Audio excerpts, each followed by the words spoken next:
Hello and welcome to this week's edition of Random Shit, Random Guy. As always, I'm your host, Phil, and we have survived yet another WrestleMania. WrestleMania 42 is in the books. That's right, ladies and gentlemen. It is in the rearview mirror, and we are on to Backlash, and we have a ton to talk about.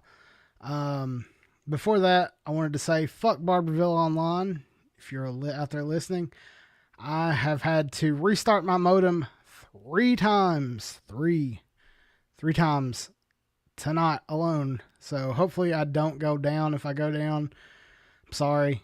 We're going to hope to God this is working and this stays smooth as hell and smooth like butter. But we shall see how all that goes.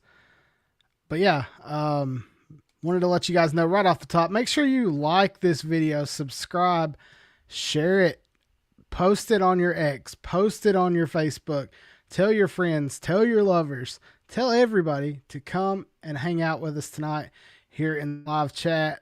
So make sure you're here for that. If you aren't here live and you're watching it afterwards, go ahead and hit that like button, hit that subscribe, and share it with your friends. Hit that notification bell so you know when we go live. I want to thank each and every one of you who have taken the time to hit that subscribe button. We are almost at 200 subscribers. Before WrestleMania, we were barely at 100. So we have had a great week. I think we've had almost over 90 people hit that subscribe button this week alone. And I want to thank each and every one of you for hitting that button. But we need more. We got to have more. We are trying to hit that 500 mark. That's our first goal. We're starting it at 5. Then we're going to go to 1,000. But first, we need to hit that 500 mark so we can do more with you guys and make the most of this channel. So if you're not already, hit subscribe and hit that like button. I spent the entire weekend and week watching wrestling. My last week, right before I recorded, I watched Raw. Not Raw. Last week I watched Dynamite. Darby won the title. We talked about that on last week's show. If you missed it, go back and check that out. And then Thursday I recorded. Friday watched SmackDown. Then watched the Hall of Fame. And then Saturday I watched Night 1. And then on Sunday I watched Night 2. And then Monday, I watched Raw and all the shit that I missed. And finally, I took a break on Tuesday because I do not watch NXT. If I almost watched this week's NXT, I almost did. And the reason why is because I knew there was a bunch of call-ups because they spoiled it the night before. And I wanted to see how they kind of did their going away ceremony. But I didn't want to watch it, so I didn't. And I took a break. And then Wednesday, right back at it. I watched, I was watching Dynamite, and then here we are today. And then tonight is TNA, but you can't pay me to watch TNA. I gave it a try. I even gave it a try when it came back on it, on A&E or AMC. And I can't do it. It's not good.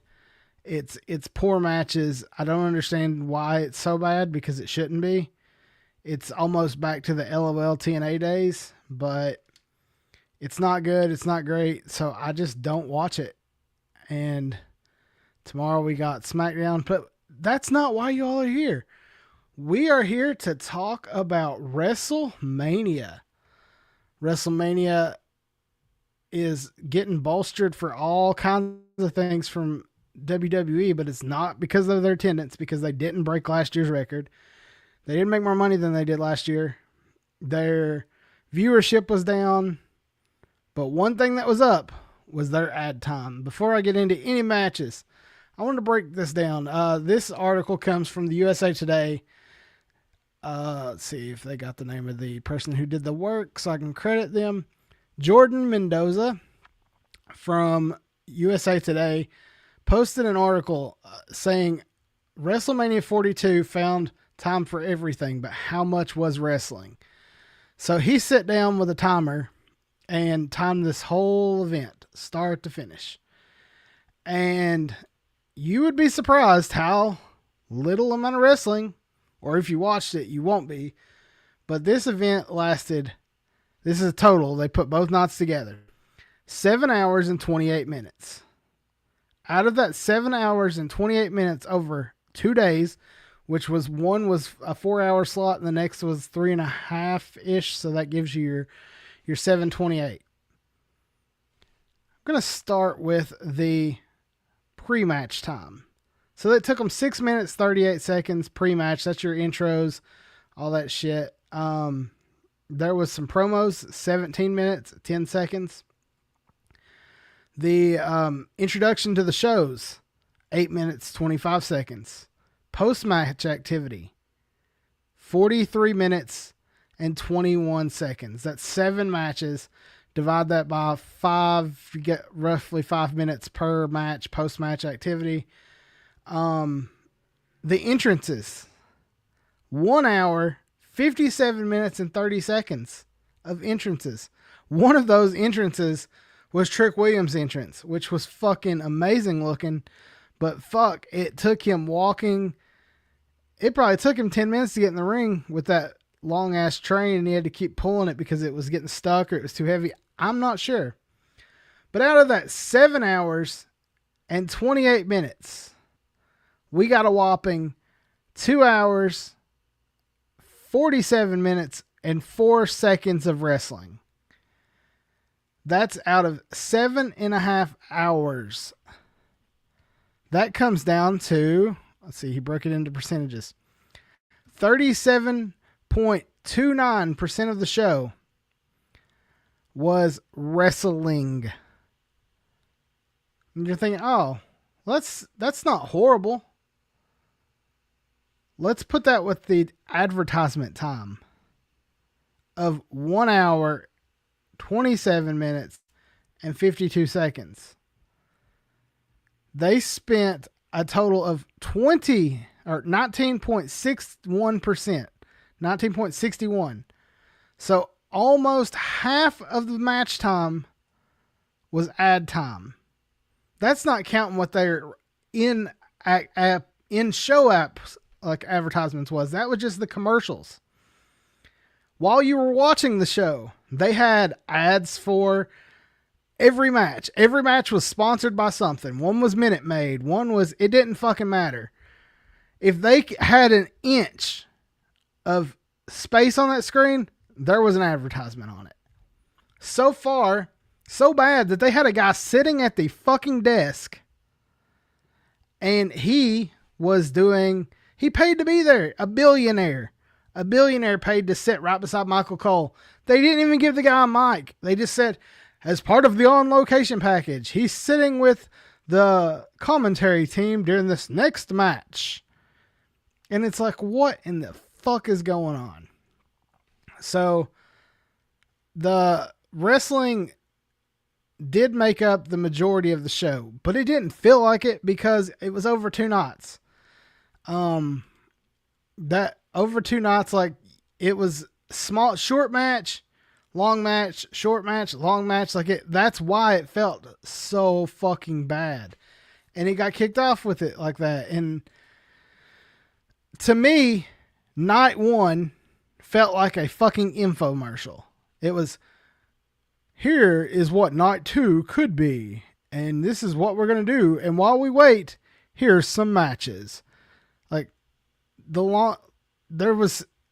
It was so fucking short. And then you had the ESPN aspect where ESPN needed to make the money. So the first hour of each of the shows was on a separate channel, which is fine because if you was watching on ESPN Unlimited, I was watching on ESPN Limited, so I didn't have to change anything. But if I was, let's say I wanted to start on ESPN and then go over to ESPN2, you had ads for that. And then while you were watching your ads inside of ESPN Unlimited, there was ads for ESPN Unlimited. It's like, at what point do you fucking just... It's crazy because the average match time for this show was 12 minutes, 51 seconds. 13-minute matches on Wrestlemania. What? 13-minute match average time. That ain't even close to what it really was because most of them went way under. The women's matches for sure went way under. So it was like night one, very weak, full of ads. Night two, a lot more wrestling, a lot more activity, a lot better night. Like, I don't know though. Did night two save night one? Because some people have said this might be the worst WrestleMania of all time. I still stand with WrestleMania 9 being the worst. That's really bad. This one's not the worst.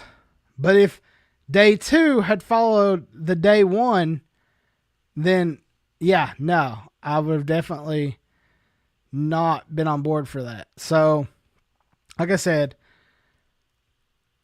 2 hours, 47 minutes over an almost 7.5 hour broadcast of wrestling. 37% of the show. It's weird because, like, we look at an AEW show that runs you might as well say it runs 7 hours. It don't, but it fucking feels like it. Sometimes it's 6. You're getting wrestling, back to back matches. Like, whenever All In comes around, which is basically their version of WrestleMania, you're going to get match, and you're going to get fucking 18 of them. Or you're probably going to get 12. You're going to get the same amount of matches in probably a, let's say a 6 hour block. So you're losing an hour and a half, but it's going to be wrestling. You're probably going to get 5 hours off of a 7 hour show with, you don't really get advertisements. The difference here is you're paying $40 to watch an AEW pay-per-view. A WWE pay-per-view isn't a pay-per-view anymore. It's a PLE. You're paying $30 a month. Realistically, that is a small part of your package. You can watch all your games. I don't know. I literally signed up for ESPN Unlimited through a trial app. I'm not going to lie. I usually use a VPN, but I wanted to see what it was like. So I went through a trial app. I didn't even pay for WrestleMania. I mean, they got paid because it was a viewership, and that the app that I signed up through paid for it. But either way, it come with the package that I did free trial of. So I didn't even pay to watch WrestleMania, thank God, because if I paid to watch night one, I would have been pissed. So let's break it down. I've talked so much shit about night one. Let's break down the matches. The shortest match of the night it happened later in the show. I thought it was the first one. Okay, so the card opened with a really, really bad 6-man tag between the Usos and LA Knight versus The Vision and ISHO Speed. Now, ISHO Speed did not look bad. This was his first match. If it's up to me, it's his only match, but it's his first match. I see them setting up something with him and Logan Paul in the future because The Vision blames ISHO Speed for the loss. But that's neither here nor there. This match lasted 7 minutes. It was basically a car crash from the start. I didn't love it. Wasn't very good, but it was good that LA Knight finally got a win at WrestleMania. The fans love him. It was okay, but it wasn't a great match. I didn't like it. I don't like 6-man tags in the first place, but I definitely didn't like this one. That was followed by Jacob Fatu and Drew McIntyre. They gave this match 14 minutes. Great. This feud has been going on for a while. This needed it. This was probably one of the better matches on the show. So Jacob Fatu defeats Drew McIntyre, which would set up something on Raw the next night, which we'll talk about in just a little bit. The third match on the card, a fatal 4-way tag match for the women's tag team championships, where you have to tag your partner. And it was really cool to see the Irresistible Forces of Nia Jax and Lash Legend pay tribute to Demolition with them in the audience. That was really cool. I thought Alexa Bliss and Charlotte Flair's outfits were amazing. Bayley seemed pissed after this. Bayley Bayley and Lyra Valkyria. Bayley just did not seem happy. But the match starts with an announcement from Nikki Bella that her foot is still broken, she cannot compete, and that Brie needs a partner, and Saraya's music hits, or as we know in the WWE world, Paige. And Paige returns for the first time in like 10 years to a WWE ring. It was a heartfelt moment. That being said, this was not a good match either. It was weird because like a fatal 4-way, you got all 4 people in there, but you can tag your partner. The crowd's chanting for Paige left and right, but that was the main part of this match. Like, it wasn't very good. I didn't love it. They got 8 minutes and 33 seconds. Not great. And then that was followed by another not great match between Becky Lynch and AJ Lee, where Becky defeats AJ Lee for the Women's Intercontinental Championship. Oh, I didn't even talk about the winner. Brie Bella and Paige won the titles, the women's titles. This is the first time Paige and Brie has had the titles. You could tell this was set up for the Bellas to win, but Nikki just couldn't make it. Paige has been signed evidently for a few weeks. This was a good use of her. It got her involved in the show, but not a huge fan of this match. And like I said, I hate to be this way, but the women's matches on this card didn't have enough time or just weren't good. The next match is Becky Lynch versus AJ Lee. I didn't love it. They had 8 minutes, 15 seconds. I just don't feel like AJ Lee is in wrestling shape. I mean, it was great to see her come back. It was cool to see her in War Games, but like the more she's away and then comes back, it's like you can still see she's rusty. I am glad to see Becky get the win here, especially if she had to cheat to win it. But okay match, not for me. And I sound like I'm hating on the women. I'm not, because I think that the women deserve so much more on this Mania. Like, Becky and AJ could have stole the show. They didn't. The women's match that should have stole the show didn't even get enough time to steal the show. And I don't know if it's because of injury or what, but we'll get to that in a second. The match of the number one match, the best match of Saturday, is between Gunther and Seth Rollins. Gunther won by submission. Seth and Gunther put on the match, maybe one of the best matches of the weekend outside of the Not 2 main event. These two could have been the main event. You didn't need, how can I say this? You didn't need Braun Breaker to come in and interfere. And I think that's going to set up something for Gunther, that Gunther's going to be like, I didn't need your help to win. But they gave this match 18 minutes and it was great. They could have gave it 5 more and I would have still been happy. Like, this was a great match. Good technical wrestling, fun show. This, like I said, match of the night. Not one match of the night, Gunther, Seth Rollins, by far. And then you had the shortest match of the night. I was going to say of the weekend, but it's not. The shortest match of the night. Stephanie Valkyrie loses her title to Liv Morgan, which could have been great, but they gave it 6 minutes and 51 seconds. They gave this match 7 minutes. You get more time on a Raw match. And this is for the Women's World Championship. I mean, they at least gave Rhea and Jade, who didn't need 10 minutes, 10.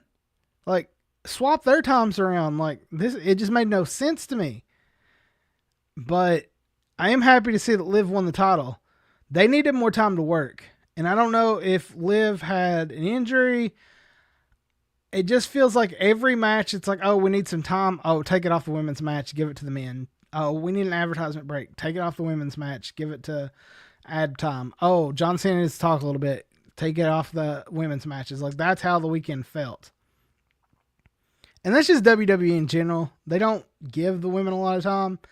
So the fact that they were like, oh, this match just didn't do it for me.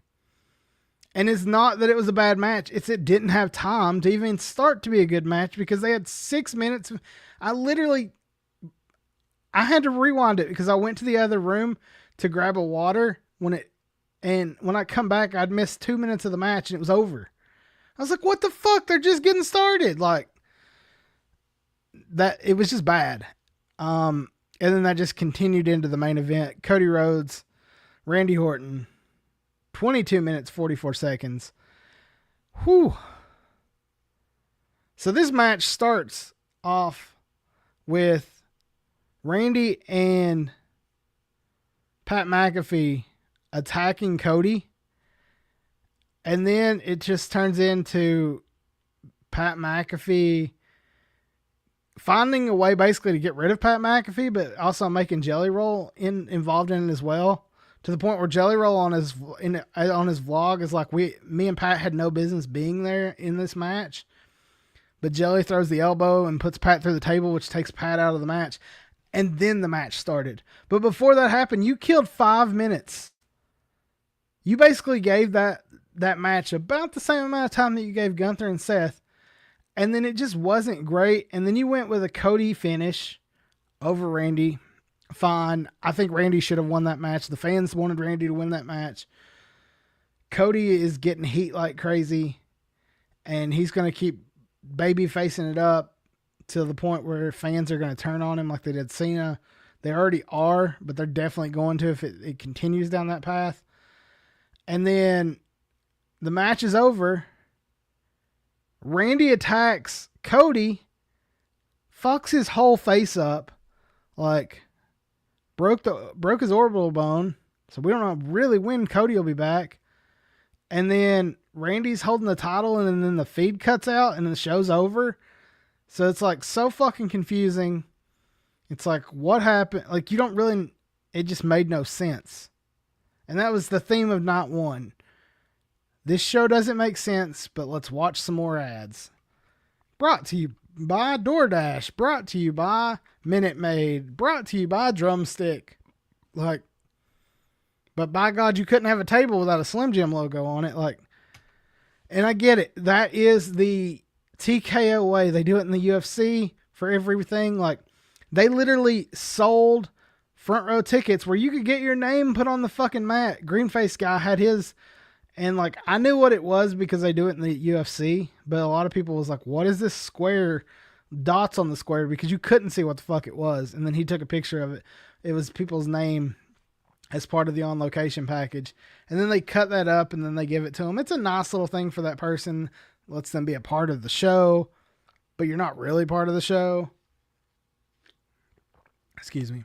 So it's weird in that sense, but it doesn't make sense. But hey, that was not one. Not one didn't make sense. Not two, however, I think saved the weekend. This definitely took it from worst WrestleMania to decent WrestleMania just by not two. And that was kind of the same theme last year. It's like Hunter doesn't know how to do two knots. Well, I don't really know that Hunter actually knows what the fuck he's doing in the first place. That's a whole nother story. But Not 2 opens up on ESPN. Obafemi defeating Brock Lesnar in 4 minutes and 46 seconds and was what everyone wanted. Oba come out strutting, doing his arm thing, and then attacks Brock. Brock has a little bit back. Oba ultimately wins, and then Brock takes his boots and gloves off and leaves them in the ring. A perfect fitting for an asshole like Brock Lesnar. I mean, a legend. I mean, which he is. He is a legend. Don't get me wrong. But Brock leaves his gloves, leaves his boots in the ring. You can tell Paul Heyman had no fucking clue what was going on. Brock even throws up the X to be like, hey, this ain't fucking part of the show. Like, he retired. But the question is, will that retirement stick? Because TKO is going to want him to do something at SummerSlam. It's in his hometown. They're going to want him to have a match. That's probably where the Gunther thing's going to come from. If it don't, like, I could see Brock Lesnar taking his ball and going home and not giving a fuck what they think. Pin me, pay me. And That's very possible. But I don't know. The second longest match of the night, going 15 minutes and 8 seconds, is the 6-way ladder match. And it was a lucha show if I ever seen one. It was amazing. What was really weird, though, to me is you had Penta, Dragon Lee, and Rey Mysterio all wearing red masks. Thought that was a little confusing. Not for like, because I know who each one is, but say you're watching WrestleMania for the first time on ESPN, you automatically originally think, hey, Rey Mysterio, and then you see another dude in a mask, and it's like, well, which one's Rey Mysterio? Like, if you don't know, and you only know mask and luchas, you think everybody's Rey Mysterio, even though they're not, and they have their own personality and their own style. But like if you automatically think, hey, Rey Mysterio, red mask, okay, I got it. Oh shit, Dragon Lee's in a red mask and Penta's in a red mask. It could be confusing. That is literally my only like critique of this match that is negative. Is I wish they would have picked different colors. Does that matter? Fuck no, it don't matter, because this ladder match was great. Penta is the king of ladder matches. It was fun. A lot of bumps. It let Javon Evans look like a fucking star at his young age. Like I loved this match. The 6-pack ladder match was great, and Penta retained. I did kind of think Rey Mysterio might, because it was his first time back.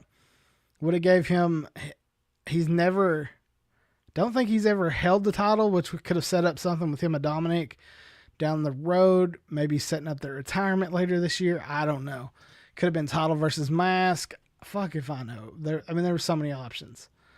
The next match, didn't love, but it was okay. I'm just not a Sami Zayn guy. I used to be, and then the more matches he has, the less I care. And I think part of that is like WWE doesn't care, so why should I care?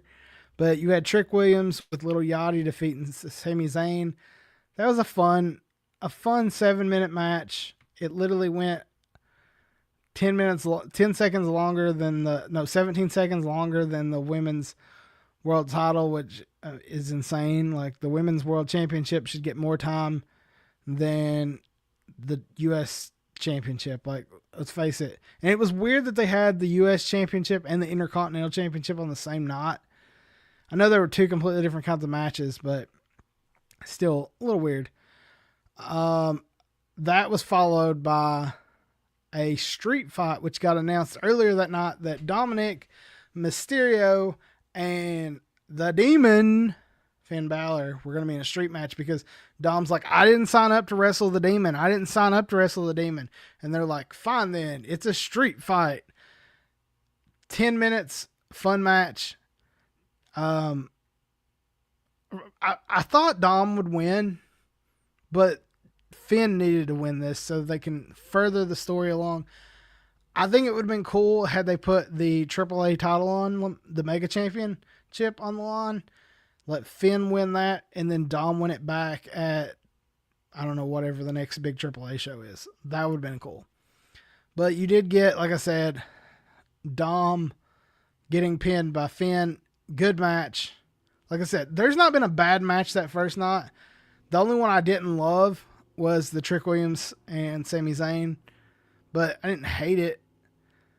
I did not like the Rhea Ripley and Jade Cargill match. Rhea had to carry Jade for 10 minutes. And Rhea's gotten smaller, so Jade's having to base for her. Jade is just not good. We gave her the chance in AEW. She's had her chance in WWE. I think it's time to admit defeat, that Jade Cargill is not a good wrestler.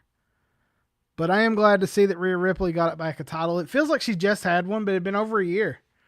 It had been since Mania last year that she held a title.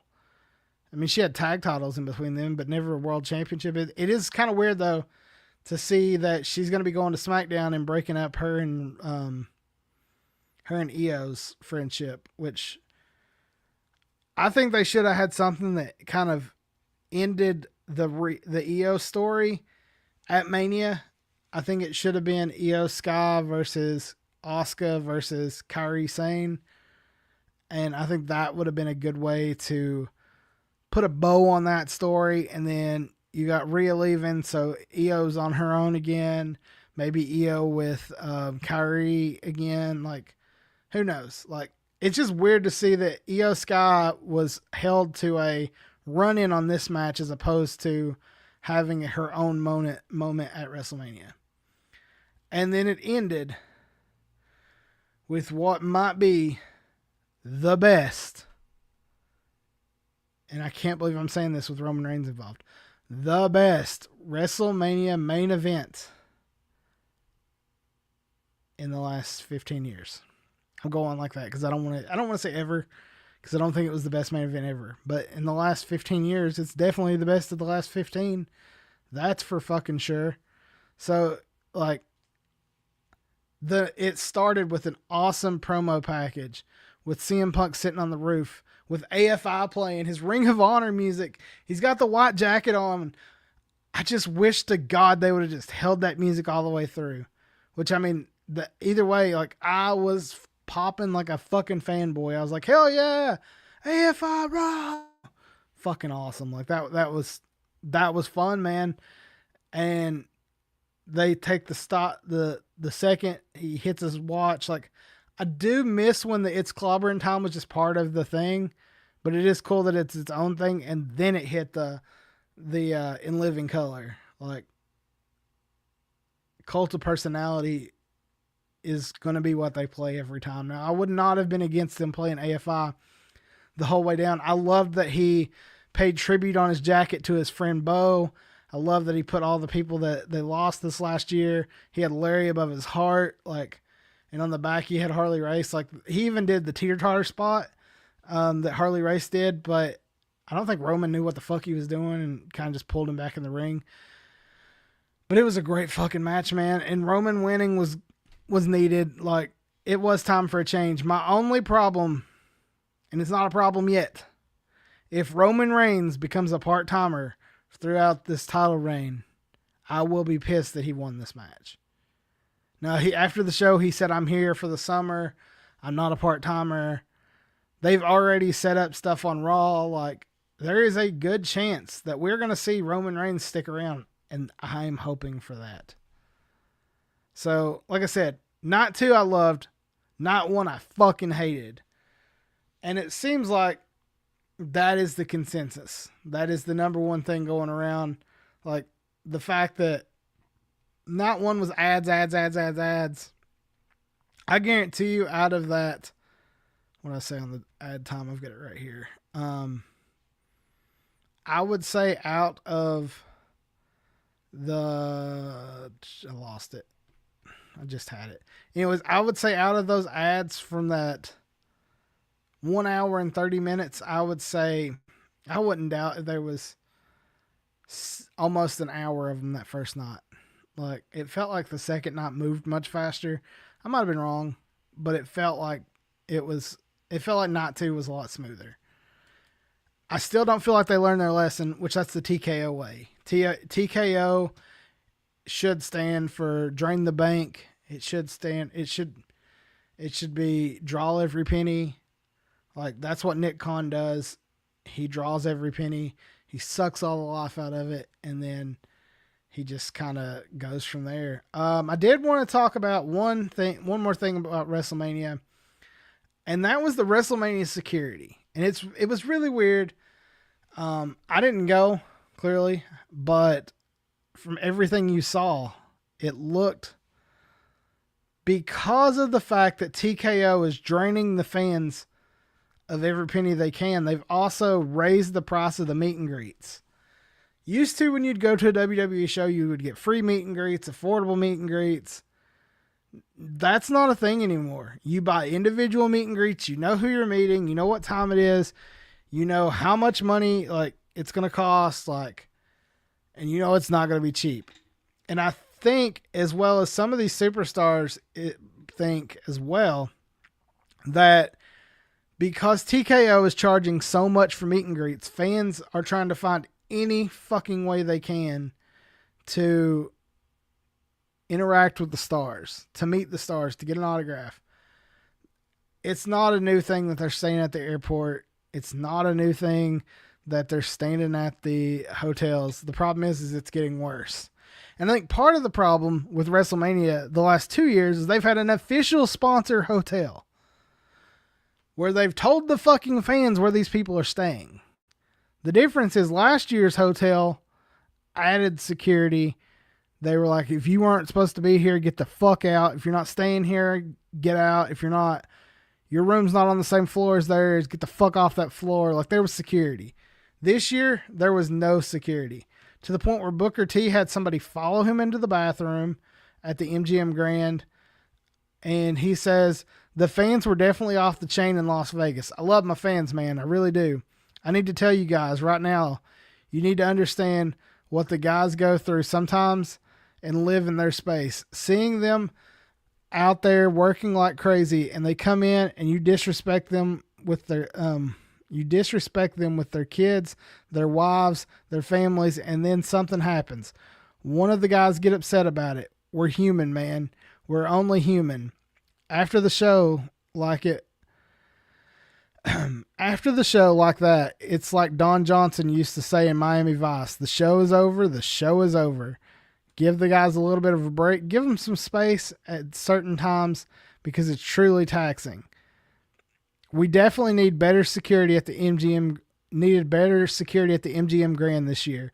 It really was hard. I can only imagine what the real superstars felt, the guys who were actually going out there and doing it in the ring, how it felt, because I got mobbed and it wasn't even that I was doing any, and I'm not even doing this anymore. So I hope they can get that fixed. There was 2 incidents with Booker T over the weekend where a fan followed him into the bathroom. He said, I was walking out of the hotel and a guy just blocked me. He got his camera out and it was so disrespectful. If I bumped him and he went down, he would have probably tried to sue me.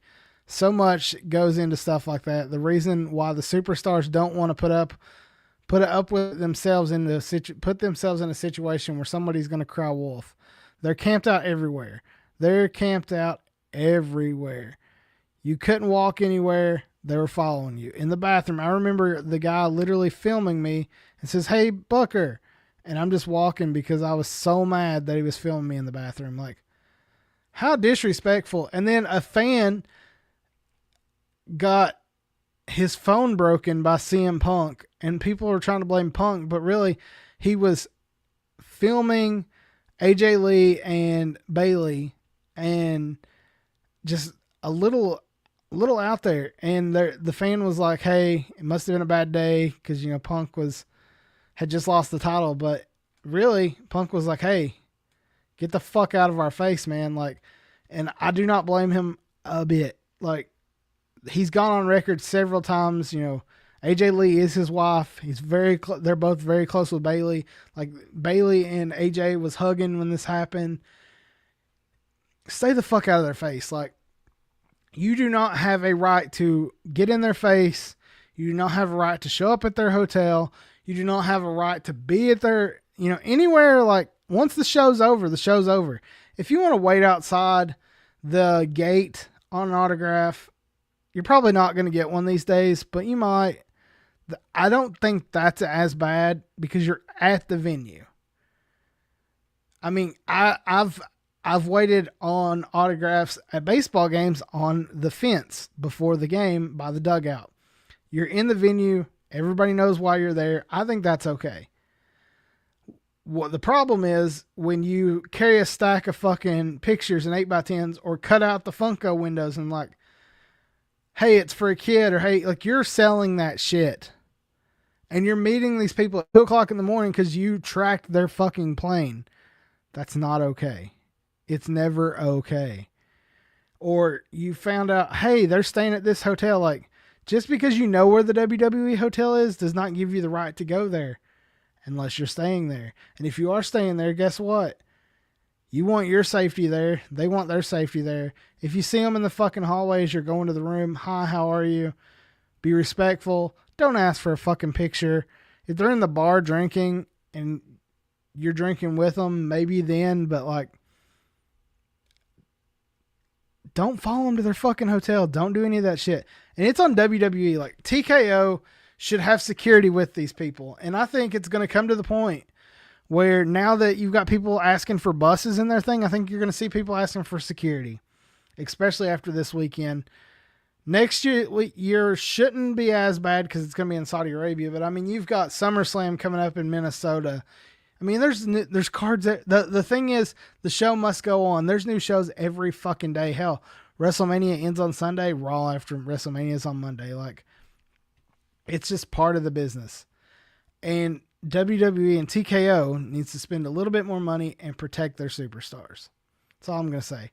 The fact that so many of them the fact that this is a talking point outside of the locker room, that it got so far that media is talking about it, is insane. And I don't know that anybody would have been talking about it had Punk not knocked that dude's phone out of his hand. I don't know. But Punk, man, good on you. You should have knocked that fucking phone out. I'm glad. They're lucky that's all you fucking did. So that's how WrestleMania went. I do want to talk about the Raw after WrestleMania because we had some returns. We had Ethan Page, not returns, debuts. Ethan Page debuted, as well as Sol Ruka. They announced that Joe Hendry is going to be entering as well next week.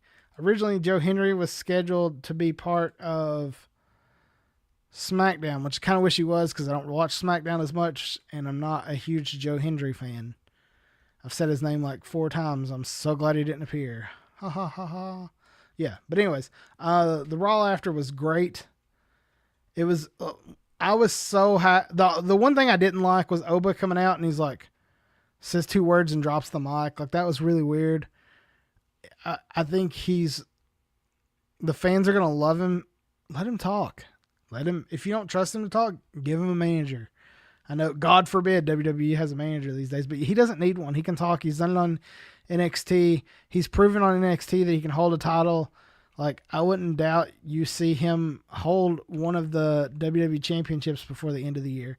But I was really happy when I saw Ethan Page come out and have a match. Like, Ethan has, I can remember I act like it's so long ago. I remember when he was part of the North in TNA, back when I actually still watched TNA. And I was so fucking happy for him when he got into AEW. And they kind of just dropped the ball like they did with Danhausen.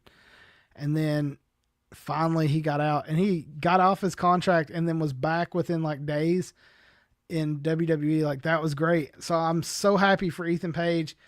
I love his YouTube stuff. I'm happy to see that he's doing that again. He did a vlog right before, not right before, but it just come out. It was a Mania weekend. Like, it was great. Like, I'm happy for him, man. But the key points of Raw that I wanted to talk about was the fact that they are going straight to it, man. They're not fucking around. We're getting Roman Reigns versus Jacob Fatu. And first I thought, Jacob was going to try and make up with the Bloodline. And he's like, nah, dog, I'm coming for you. I'm coming for the head. This match is going to hump. It's going to be so damn good. And I cannot wait for it. They also set up Cody Rhodes versus CM Punk. Maybe a little fast, but Cody might not be ready. Like, I'm kind of shocked they're not holding this for Mania of next year, and they might. But I also could see them holding it for SummerSlam. I don't know. SummerSlam's like your next big card. Like, you're going to get more. In between there, you have like April to, I think SummerSlam's in August this year. So we got 3 months, man. They could tell a hell of a story. And I think Punk and Cody can tell a story on their own. This is a match that people's wanted ever since Punk came back. CM Punk debuting, and then the love of him and Cody that they've had, their AEW run. Like, I want to see this match. It's my 2 favorites in WWE. I fucking love Punk. Like, right behind my head is a CM Punk figure. Got Cody's fucking vodka right behind me on the same shelf. Like, I am a Cody Rhodes fan. I am a CM Punk fan, and I cannot wait to see that. Talking about AEW dropping the ball, Danhausen was a fucking hit of WrestleMania weekend. Like, He got his blimp that was flying around. He got his moment with John Cena. He got to he got mini versions of himself to punch Kit Wilson and the Miz and the Dick. Like, great. I'm so happy for Danhausen. I don't know how many times I've said that, because like the fact when I met him at New South, he's like the fucking nicest dude. Took time with everybody. His podcast that he's always doing with like his shoot interview with Chris Van Vliet without the makeup was great. His ones with the makeup was great. Like it was a great fucking thing. And WrestleVotes, as part of, according to WrestleVotes, a part of the Fightful, what is the name of it? Fightful, whatever the Fightful's paid subscription is, said that the Fanatics staff were caught off guard by the volume of Danhausen merchandise moving through WWE World on WrestleMania 42 throughout the weekend in Las Vegas. He was selling to the level of interest that is unusual for a performer who's yet to secure a top of the card spot on the weekly television show. He was selling more merch than everybody. And guess what? You might as well get used to it, because Danhausen is money. Very nice, very evil, very lucrative. That should be his third one. He's going to make a lot of human monies. He's going to make a lot of $20 bills. He's going to bring a lot of $100 bills. They're already talking about putting him on Fanatics Fest. Like, kids love him. Adults are going to love him. Like, I wonder how he's going to be in matches, because he can fucking go. Like, I've watched him at New South go a couple times, and I'm curious to see how that's going to go. But I'm all on board with how Danhausen's merch is selling. Like, I've got to get some myself. I know Boogie over at Talking Vols has already got the buddy for his kid.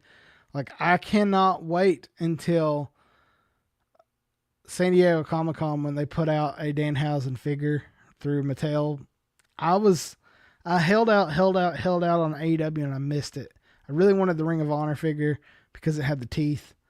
And I still will probably go back and buy that one, but either way, AEW dropped the ball with Danhausen, and they dropped the ball with Ethan Page, and both of them are thriving in WWE. But let's talk Dynamite. I did want to talk about one match on this card before we go. We are running a little long, and I got a couple more things to talk about. So I wanted to talk about the Darby Allin Tommaso Ciampa match. Darby and Tommaso fucking ruled. Darby's first title defense in the books, in my opinion, was Darby Allin's best match of his career. I think Darby versus Tommaso could happen 4 or 5 more times, and I would be so happy about it. To the point where Tommaso Ciampa was like talking about how that's his like soulmate wrestler. They did so many crazy spots, like Darby coming off the top rope through the table in the the bell area. Holy fuck. I was like, man, if he don't make this, he's going to be hurting. And then Tommaso comes out covered in fucking blood. That ring is covered in fucking crimson. Man, that match was, if you missed that match, get on HBO Max, fast forward to the end and watch this fucking match. Like, Darby does a lot of train wreck shit. There was a lot of solid wrestling, and Tommaso at one point, like, is on the second rope, it picks him up, and they just both jump to the ground, and he just throws Darby back first onto the mat. Like, ooh, it was sick, but it was so good. And it wasn't like your there was no shenanigans in the match. There was no gimmicks. Like, you didn't see Darby go through a table, or Darby does some crazy shit. But this was like thought through crazy shit that made sense in a wrestling match. And this, I'm hoping to God that this title run is going to be just like this, because he's taking on Brody King next week. And him and Brody have had some great matches on in AEW so far, and I can only imagine how good that one's going to be. You also got MJF and Kevin Knight for the TNT title. Like, I hope for Kevin Knight that something happens and they don't actually take the title off of him. But the fact that we get to see Kevin Knight already taking on MJF and for the TNT title is pretty fucking sick. I'm really excited about that. Now, I'm going to take a huge detour, but it's still in the TKO world to end this week's show. And if you're not a fan of boxing, you're probably not going to like this. So if you don't like this, make sure you like, subscribe, do all that stuff before you leave. And I hope you stick with me for about 5 more minutes. But if not, like, subscribe, tell a friend, tell your brother, tell your mother. I don't give a fuck. Just tell somebody. Let's get this podcast to 500 subscribers before the summer. I want to talk about the newest addition to the Ollie Act. And you're probably thinking, what the fuck is the Ollie Act? The Ollie Act is something that came around in 1996 where the government got involved because boxers were getting taken advantage of financially, and they were also getting taken advantage of medically. Like, they weren't taking care of them. And it is the reason why so many boxers have made so much money over the years, because it allowed different people could win different belts. Like, there was the WBC, there was the IBC, there was a lot of those, but each person could win that belt and then use that belt to get their promoter to pay them more because they have their belt on their show. TKO wants to end that. And by TKO, I mean Nick Khan. Nick Khan is the president of the UFC. He's also the president of Zuffa Boxing. Dana is the face of this shit. Nick is running the fucking show, to the point where Nick Khan has went out of his way to pay for this to go through. Now, there was a Senate hearing talking about the Ollie Act with 3 senators in attendance. Anybody could have came, but these 3 in particular, there's a reason they came. Ted Cruz is over the boxing commission through the Senate, so he's going to be there. He's bought and paid for already by TKO. Then you had Jackie Rosen, who is from Nevada, who has a very vested interest in the UFC as well as TKO, to the point where she has acted on behalf of the UFC in the past and has accepted Super PAC money from the TKO Super PAC to help her get reelected. So she is also bought and paid for by TKO. And then you had Bernie Moreno from Ohio. He's also accepted money from TKO and going as far as to beg Nick Khan to bring Wrestlemania to Cleveland, Ohio during a U.S. Senate hearing. What? So this is just a bought and paid for show. You did have Nick Khan showing up to this thing, and he was very prepared. Like, he knew this was his time to shine. Nick sold. Basically, what they want to do is they want to take the UFC model of paying athletes and being the only belts, and that way they don't have to deal with these other promotions. Like, they don't have to deal with Ring Magazine or really anybody. They want to make it to where the WBC doesn't exist. And there were 3 people speak on behalf of boxing. First was Nick Khan talking for the Ollie Act. You had Oscar De La Hoya talking against changing the Ollie Act, though he was not very prepared, and he should have been talking about how, hey, we don't need to change the financials of this, because you have TKO who's wanting to take the only choice out of this picture because they don't want to pay people the money that they're fucking deserved. And they want to do it just like the UFC, where in boxing, traditionally it's a 50-50 split. Sometimes it's higher. In the UFC, it's like a 15% split where the fighters get 15% of the pay. Everybody else gets the rest. So Nick Khan definitely don't want to pay these fuckers. We see that in the UFC. We see that in the WWE, and now we're going to see that in Zuffa Boxing.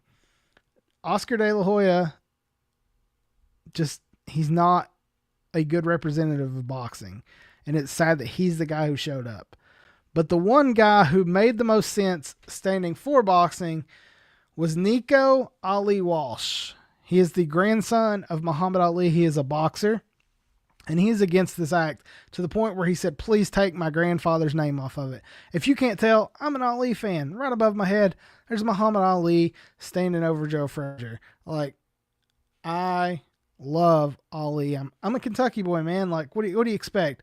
He, the Louisville born and bred right there from Ali. So I'm all for the fact that they don't want his name attached to this bill if TKO is going to come in. And his grandson said, all they keep preaching is that we have a choice, but once they control everything, we lose that choice. And it's true. They want to be they want to monopolize. They've monopolized the MMA. They've monopolized WWE, and they want to monopolize boxing. They want to be the only combat sports game in town. And how do you do that? You kill your competitors. How do you kill them? Because you got more money than them.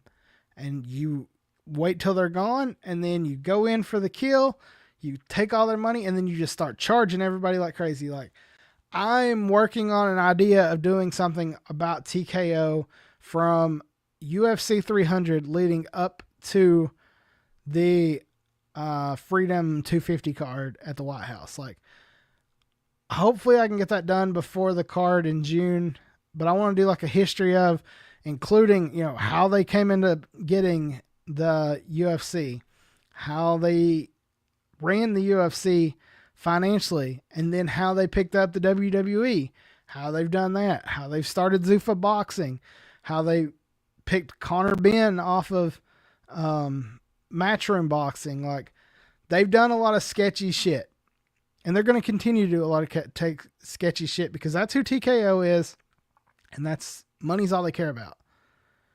Like, I feel like I'm shocked they don't have a copyright on the word TKO, so you got to pay them every time you fucking say it. I do want to give a shout out to Luke Thomas. If you guys are a fan of MMA, he's one of the longest running MMA reporters, probably the best to do it outside Ariel Helwani. And they did two completely different shows. At one point they had a show together, but Luke is also a journalist who studies politics. So he has got very involved into this trial, and he is breaking it down better than anybody. So go follow Luke Thomas on X and look for his comments about the Ali Act on YouTube. It's not past the floor through yet. It's said that Ted Cruz plans on introducing a bill. It's going to be, that's going to be a little different than what's already been voted on. But I wouldn't be shocked if you see the Ali Act get reformed and TKO take over boxing the way they took over the UFC, the way they've done everything else.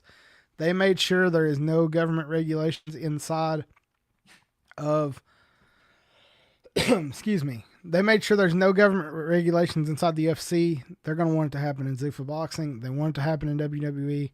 They're a publicly traded company, so they're going to tell those numbers, but they don't tell the real numbers. So, but that's all I got for this week.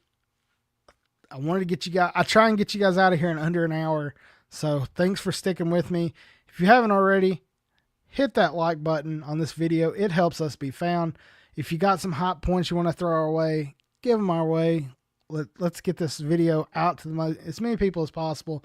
You see it on X, give it a retweet. You see it on Instagram, give it a repost. You see it on Facebook, share it. Help us grow together, and then we can have a better show, and then we can get you guys more involved.